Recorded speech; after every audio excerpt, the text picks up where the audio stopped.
Good morning, and welcome to another preposterous version of Diatribes from the Voice of Doom. Now here's your preeminent and prolific host, Voice of Doom.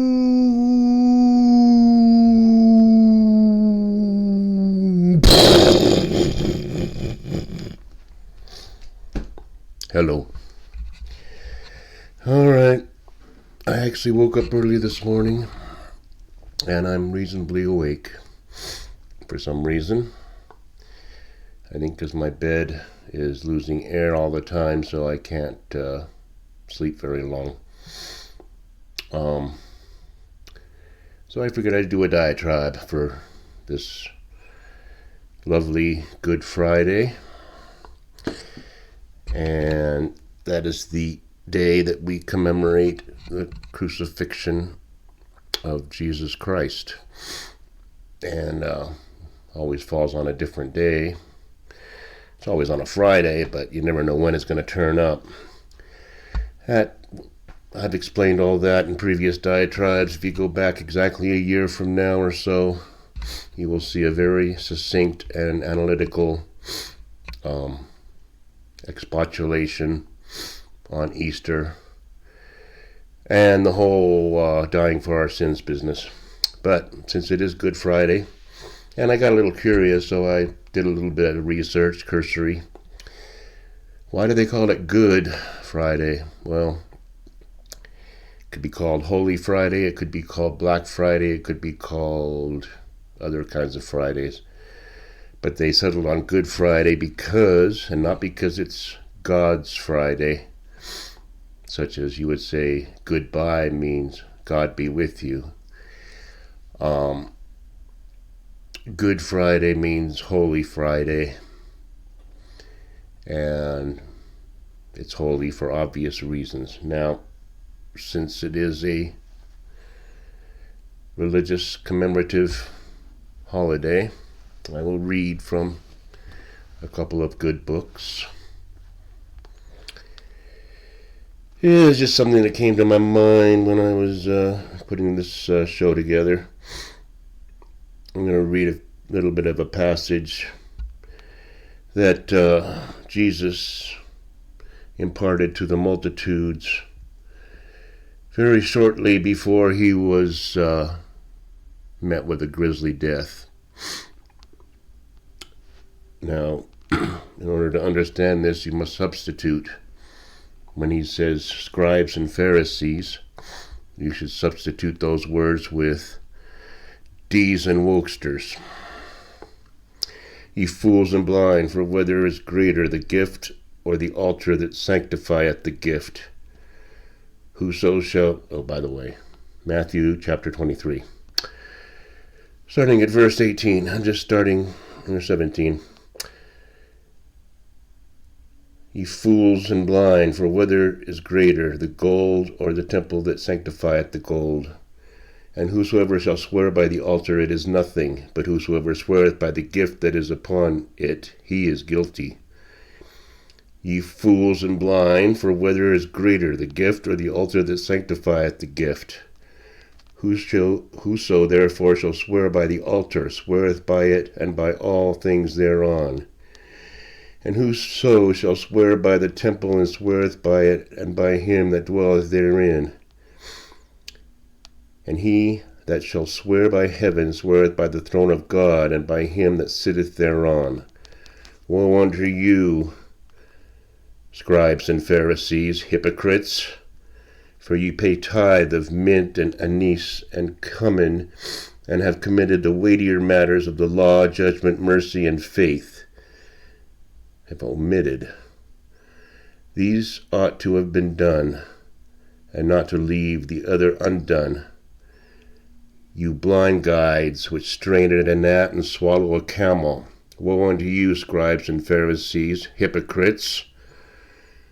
For you make clean the outside of the cup of the platter, but within they are full of extortion and excess.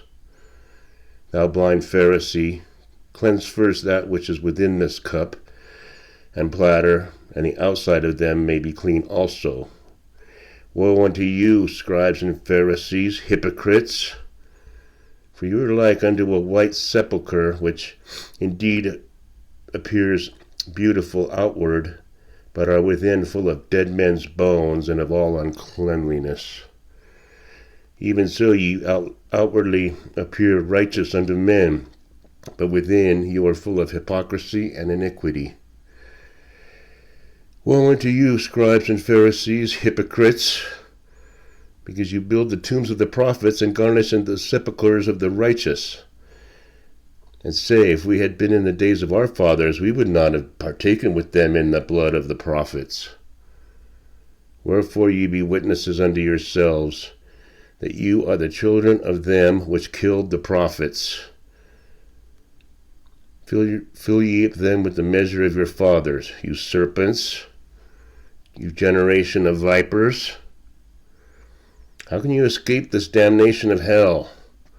Wherefore, behold, I send unto you prophets, and wise men, and scribes, and some of them shall kill and crucify, and some of them shall you scourge in your synagogues, and persecute them from the city to city,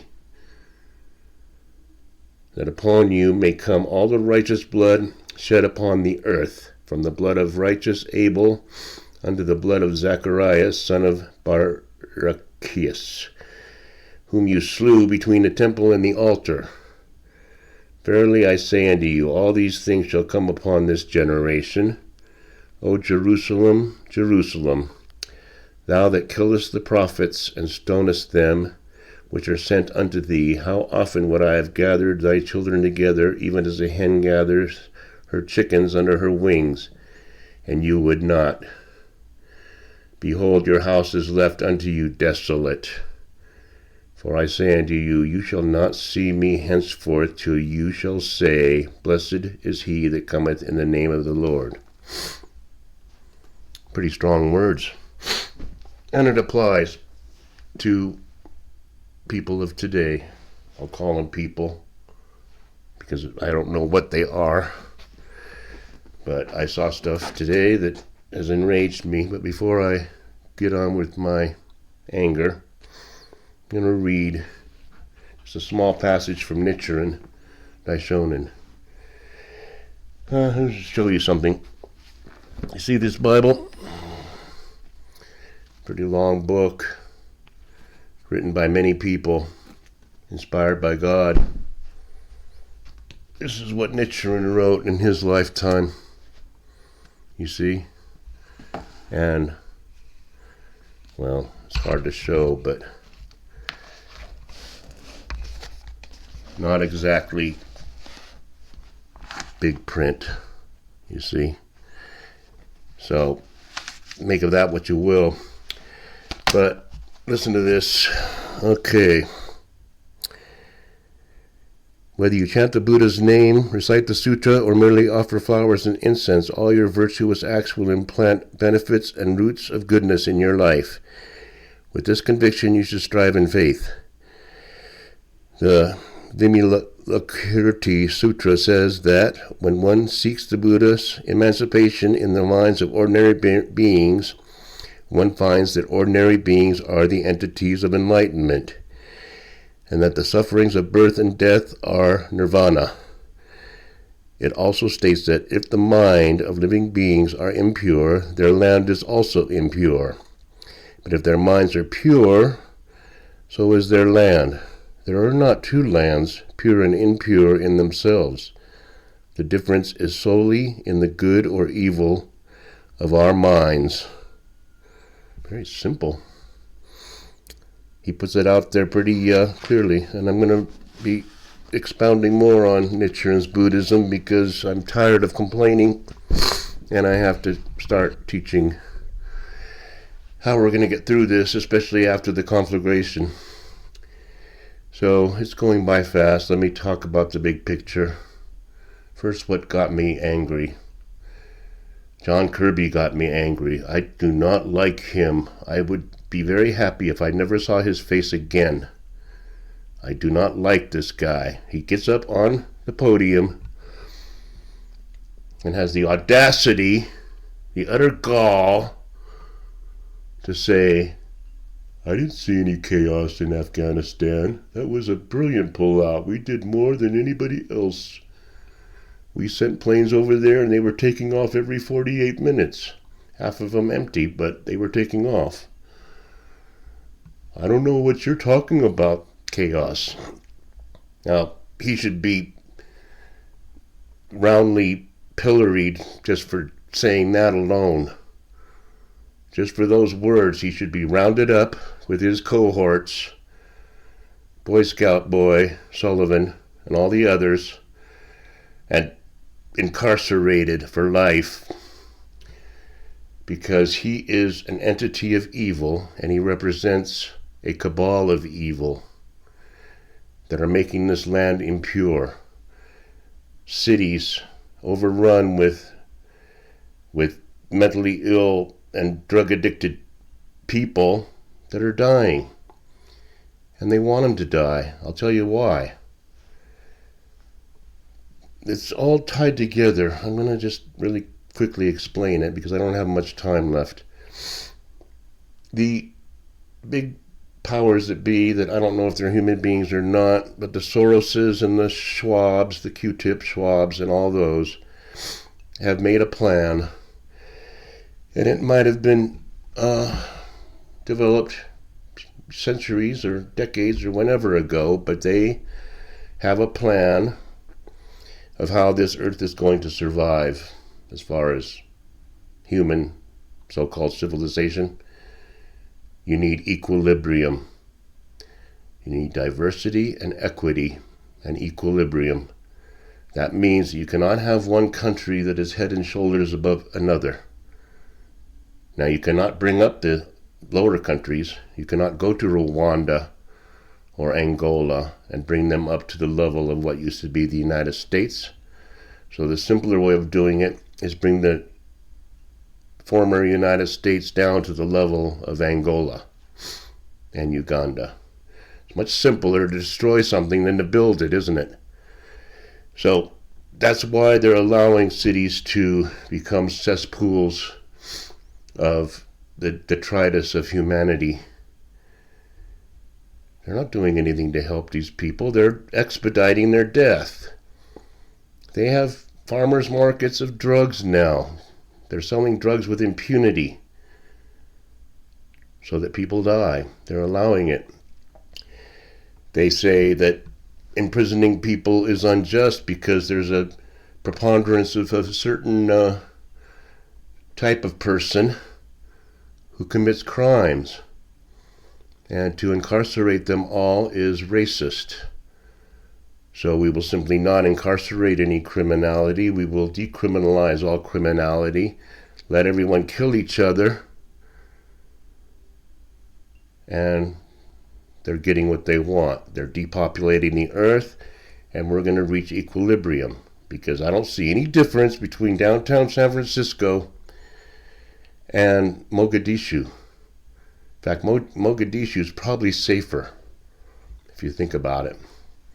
So I'm pretty pissed, and gotta hand it to Ducey, because he keeps on going to those stupid-ass press briefings, and he always gets asked a question. I guess that's the devil's, those impish demons' way of saying, we're fair-minded. See, we let the guy who doesn't like us ask questions, so we're not afraid to face them. Let Petri dish face them. But Ducey asked the obvious question, how can you say that Afghanistan was not a chaotic mess and that you left $7 billion? It wasn't $2 billion, it was $7 billion worth of equipment and weaponry to the Taliban. Again, equilibrium. Empower those people that will kill people the most. They want billions off this planet in order to have a more sustainable environment. That's obvious. But I gotta hand it to Ducey, because if it was me, I would just say, look, this is going to be my last day in this office. This is going to be my last day in the White House, because I'm going to tell you right now, you are full of shit, Kirby. You're totally full of crap, and you expect the whole what used to be U.S. public to believe your BS crap? There was no chaos? All of you are full of crap. If I was Ducey, I would just say, what's on my mind? You're all full of crap. But he needs to stay there, I guess, because he's, asking questions that make sense. He's not getting answers. But I'd be pissed. I'd just say, look, I'm done with you. But before I leave, I'm going to tell you what I think. And I'd be like Antarctica Boy, whatever the hell his name is, from CNN, and just keep the mic and say I'm not going to give it away until I have my say. And then I'd stomp out of the White House, never go back, and I'd throw my shoes away after I got home, because I don't even want any trace of it on my feet. But that's me. So I had more to say, but I'll bring them up later because it's already getting too long. What with the readings and stuff, but happy Good Friday, I guess. And if you want more detailed information about that particular time, 2,000 and so years ago, then go back a year into my Mobocracy and the Passion. It's a pretty good one. It's one of my better ones. And all my other diatribes about Easter. So enjoy the weekend, and I'll talk to you later. Bye.